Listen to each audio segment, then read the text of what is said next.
Hello athletes, कैसे हो आप सब। स्वागत है आप सभी का इस वीडियो में। और आज के इस वीडियो में हम लोग मोबिलिटी और फ्लेक्सिबिलिटी के बारे में जानने वाले हैं। ये दोनों जो वर्ड्स हैं ये काफ़ी ज़्यादा कॉमन लगते हैं लोगों को, लेकिन इनके अंदर काफ़ी ज़्यादा डिफरेंस रहता है और इनके बीच में क्या अंतर है वही चीज़ हम लोग आज के इस वीडियो में जानेंगे। इस वीडियो को मैंने 4 पार्ट्स में डिवाइड किया है। जो पहला पार्ट रहेगा उसमें हम लोग जानेंगे कि इन दोनों चीज़ों के बीच में सेम क्या है। जो सेकेंड पार्ट रहेगा उसमें हम लोग इन दोनों चीज़ों के बीच का डिफरेंस जानेंगे। थर्ड पार्ट में हम लोग जानेंगे कि इन दोनों में से कौन सी चीज़ हमारे लिए ज़्यादा इंपॉर्टेंट है। और जो फोर्थ और लास्ट पार्ट रहेगा उसमें हम लोग जानेंगे कि हम लोग इन दोनों चीज़ों को कैसे बढ़ा सकते हैं। तो चलिए अब हम लोग बिना टाइम वेस्ट करे आज का वीडियो स्टार्ट करते हैं। सबसे पहले हम लोग इन दोनों चीज़ के बीच में सेम क्या है वो जान लेते हैं। मोबिलिटी और फ्लेक्सिबिलिटी में एक चीज़ कॉमन है और इनके एंड में जो ITY है ये कॉमन नहीं है। एक और चीज़ कॉमन है इनके बीच में और वो चीज़ है रेंज ऑफ मोशन। अब ये रेंज ऑफ मोशन क्या होता है हम लोग इसे समझ लेते हैं। रेंज ऑफ मोशन का मतलब है कि हम लोग हमारे एक जॉइंट को कितना खोल सकते हैं। एग्जांपल के लिए आप यहाँ पे देख सकते हो कि मेरा हाथ है और ये बिल्कुल सीधा है। अब मैं अपने कोहनी को बेंड करके अपने फोरआर्म को ऊपर की तरफ लिफ्ट करूंगा। मेरा जो फोरआर्म था वो पहले इस जगह पे था,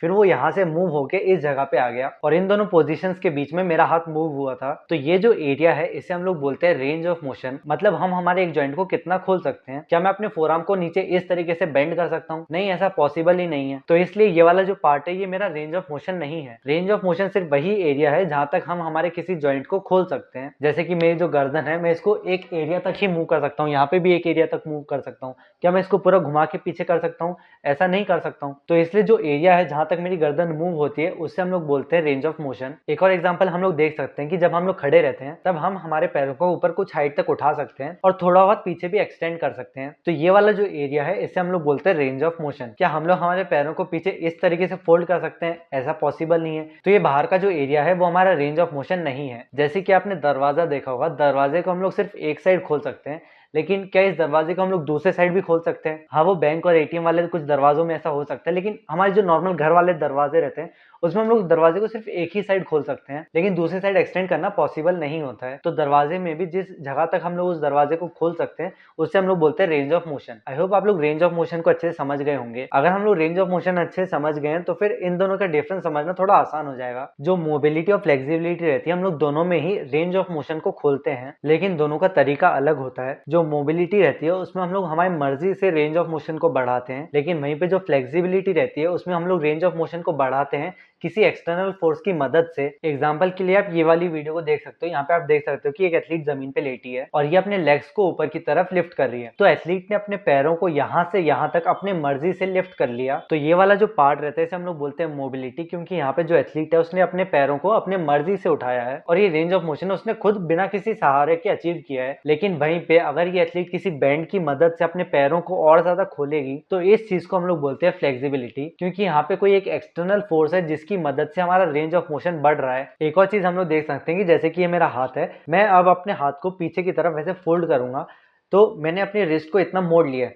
ये मैं अपनी मर्जी से फोल्ड कर सकता हूँ, इससे आगे मैं अपनी मर्जी से नहीं कर पा रहा हूँ। अगर मैं करने की कोशिश भी कर रहा हूँ तो मुझे यहाँ पे काफी ज्यादा दर्द महसूस हो रहा है, लेकिन वहीं पे अगर मैं अपने दूसरे हाथ की मदद से इसको सपोर्ट देके और बेंड करने की कोशिश करूंगा तो ये काफी ज्यादा मुड़ जाएगा। तो यहाँ पे जो पहला वाला पार्ट था ये था मोबिलिटी और इसके आगे जो स्ट्रेच करने वाला पार्ट था वो था फ्लेक्सिबिलिटी। आप इसको इस तरीके से याद रख सकते हो कि M से होता है मर्जी और M से होता है मोबिलिटी। मोबिलिटी का मतलब है कि हम हमारी मर्जी से हमारे जॉइंट्स को कितना खोल सकते हैं, और वहीं पे F से होता है फोर्स और F से होता है फ्लेक्सिबिलिटी। इसका मतलब है कि हम लोग कोई एक्सटर्नल फोर्स की मदद से, मतलब कोई बाहरी फोर्स की मदद से हमारे जॉइंट्स को कितना खोल सकते हैं। जैसे कि ये एथलीट यहाँ पे लेटा हुआ है और ये अपने नी को ऊपर की तरफ टक करने की कोशिश करेगा, तो यहाँ पे ये एथलीट अपने घुटने को नीचे से लेके ऊपर तक ले आया। ये वाला जो पार्ट है इसे हम लोग बोलते हैं मोबिलिटी, क्योंकि ये एथलीट अपने मर्जी से कर लिया है और एथलीट इसके बाद अपने घुटने को और नीचे नहीं ला पा रहा है। लेकिन वहीं पे अगर कोई दूसरा एथलीट इसके घुटने को नीचे की तरफ पुश करेगा तो इसके हिप का जो जॉइंट है वो थोड़ा बहुत और खुल जाएगा। तो ये जो चीज है ये होगी फ्लेक्सिबिलिटी। आई होप आप मोबिलिटी और फ्लेक्सिबिलिटी दोनों के बीच का अंतर अच्छे से समझ गए होंगे। अब मोबिलिटी और फ्लेक्सिबिलिटी में से हमारे लिए क्या चीज ज्यादा इंपॉर्टेंट है? वैसे हर एक स्पोर्ट के हिसाब से जो इन दोनों चीजों के बीच की प्रायोरिटी है वो चेंज होते रहेगी। कुछ स्पोर्ट्स में हमें फ्लेक्सिबिलिटी ज्यादा चाहिए रहेगी,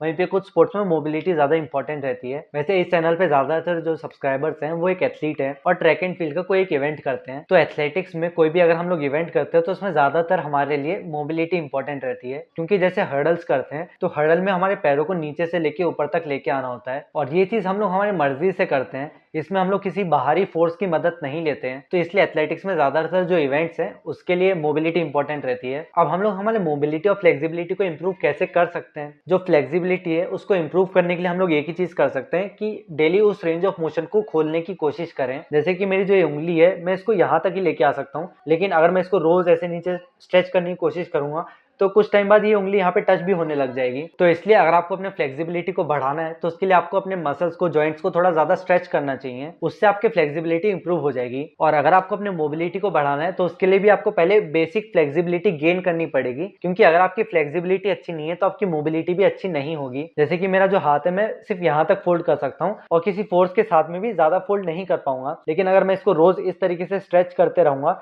तो ये काफी नीचे आने लग जाएगा, कुछ टाइम बाद यहाँ तक फोल्ड होने लग जाएगा। और अगर मेरा रिस्ट यहाँ तक फोल्ड होने लग गया है तो फिर मैं अपने मर्जी से भी इसको थोड़ा बहुत और आगे ला पाऊंगा। अगर आपकी फ्लेक्सिबिलिटी अच्छी है तो चांसेस हैं कि आपकी मोबिलिटी भी इंप्रूव होगी, लेकिन ये हमेशा जरूरी नहीं होता है। मोबिलिटी को और इंप्रूव करने के लिए हम लोग स्पेसिफिक वर्कआउट्स भी कर सकते हैं, जैसे कि जो हर्डल मोबिलिटी वाला वर्कआउट रहता है वो हम लोग कर सकते हैं। लेकिन जो हर्डल मोबिलिटी का वर्कआउट रहता है उसमें भी ढेरों एक्सरसाइजेस रहती हैं, और अगर आपको पता नहीं है कि हम लोग कौन सी एक्सरसाइजेस कर सकते हैं तो उसके लिए आप ये साइड वाला वीडियो देख सकते हो। इसमें मैंने कई सारी एक्सरसाइजेस बताई हैं जो आप कर सकते हो अपनी मोबिलिटी को इंप्रूव करने के लिए। अगर आपको ये वीडियो पसंद आया तो इसे लाइक जरूर कर देना, और अगर आप चैनल पे नए हो तो सब्सक्राइब कर देना ताकि आप ऐसी वीडियोस को आगे मिस ना करो। आज की वीडियो के लिए बस इतना ही। अब हम लोग अगले वीडियो में मिलेंगे, तब तक के लिए बाय बाय और आपके ट्रेनिंग के लिए ऑल द बेस्ट।